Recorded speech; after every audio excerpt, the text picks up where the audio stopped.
క్రైస్తవ్యంలో లోకానుసారమైన సాంప్రదాయాలు ఆచార్యులు నేటికి పాటించే వాళ్ళు కోకొల్లలు ఉన్నారండి.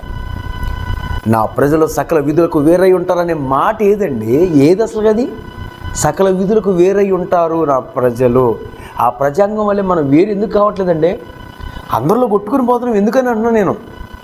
బైబిల్లో ఎక్కడైనా మరియమ్మను పూజించండి, బైబిల్లో మరియమ్మను పూజించండి అని నేను అక్కడ ఉందా? అసలు విగ్రహమే వద్దు, విగ్రహమే అనేదే వద్దు అని బైబిల్ చెప్తూ ఉంటే, ఇప్పుడు ఆ మతోన్మాదులు కానీ పూజారులు కానీ హిందూ మతంలో ఉన్న కానీ ఏమంటున్నారు తెలుసా? మేము చేసేవన్నీ మీరు చేస్తున్నారు. అసలు ఆ పేరు ఎందుకండి మనకి?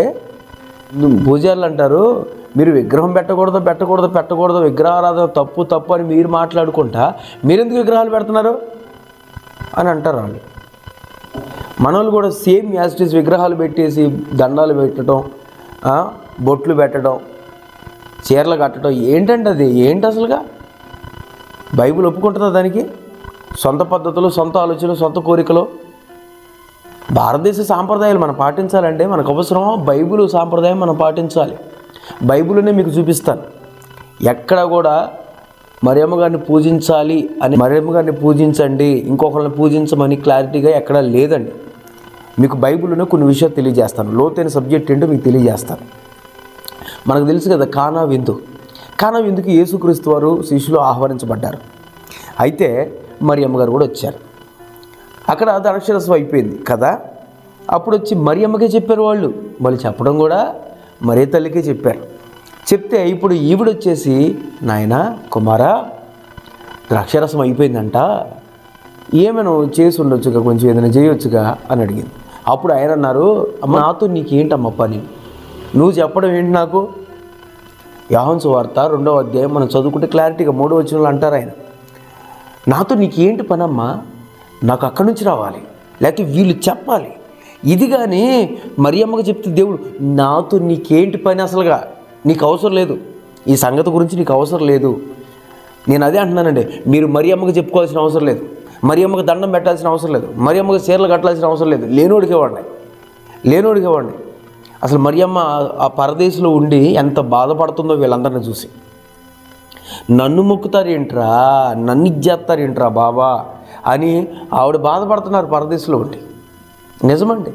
అసలు ఏం చేస్తున్నారు, ఎటు వెళ్తున్నారు, ఏం చేయాలనుకుంటున్నారో కూడా అర్థం కావట్లేదు. అరే మీరు విగ్రహం చేసుకోవద్దురా బాబు అని అంటే బహుఘోరమైన శాపం అది. విగ్రహారాధన అనేది బహుఘోరమైన శాపం. ఎందుకు విగ్రహాలు పెడుతున్నారు? మరియమ్మది ఎందుకు పెడుతున్నారు? యేసుక్రీస్తు వారు ఇలాగే ఉంటాడని ఎందుకు పెడుతున్నారు? పెట్టొద్దు మీరు.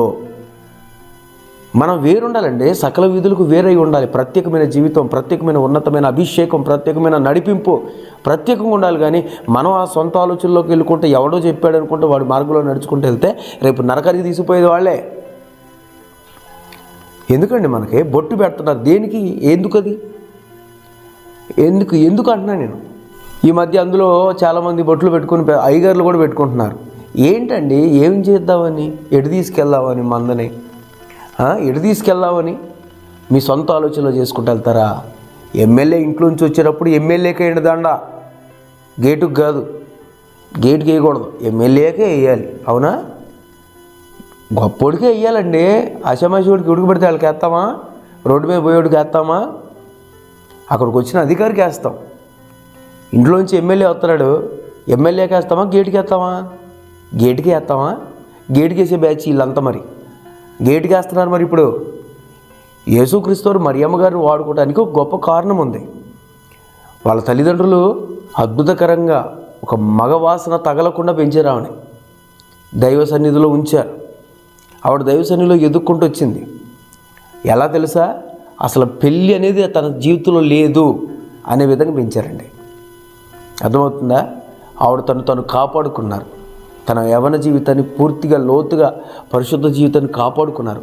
అందరిలాగా ఉండలేదండి, ప్రత్యేకంగా ఉన్నారు. ఎందుకంటే పరిశుద్ధుడైన దేవుడు తనలో నుంచి బయటికి రావాలి అని దేవుడే ఆమెను ప్రత్యేకంగా ఉంచాడు. పరిశుద్ధాత్మ నడిపింపులో నిలబడింది. అందుకని దేవుడు ఆవిడని గొప్ప స్థితిలో ఉంచారు. నేను కాదనను, అందరికంటే గొప్ప ఆవిడే.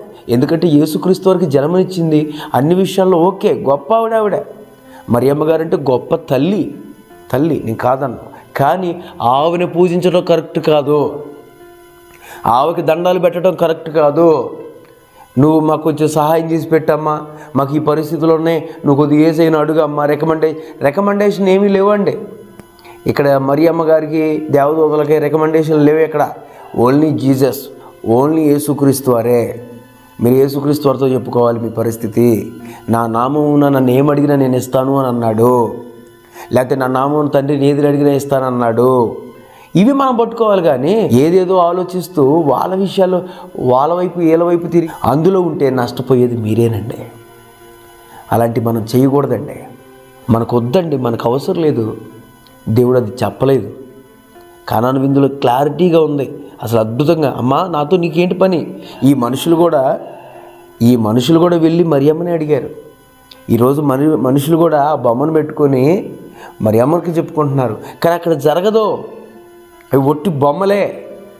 అది శాపాన్ని కొని తెచ్చుకోవడానికే వాళ్ళు పెడుతున్నారు, వీళ్ళు పోయి మొక్కుతున్నారు. గొడవలు పోయి తలెత్తారట. ఎందుకండి? దేనికది? బట్టలు 40 రోజులు ఉపవాసాలు అనుకుంటా మాలేస్తున్నారు. దేనికది? జీవితాంతం బ్రతుకు దినములన్నీ పరిశుద్ధంగా ఉండాలి. ప్రతిరోజు వస్త్రాన్ని క్రీస్తుని ధరించాలి వస్త్రంగా.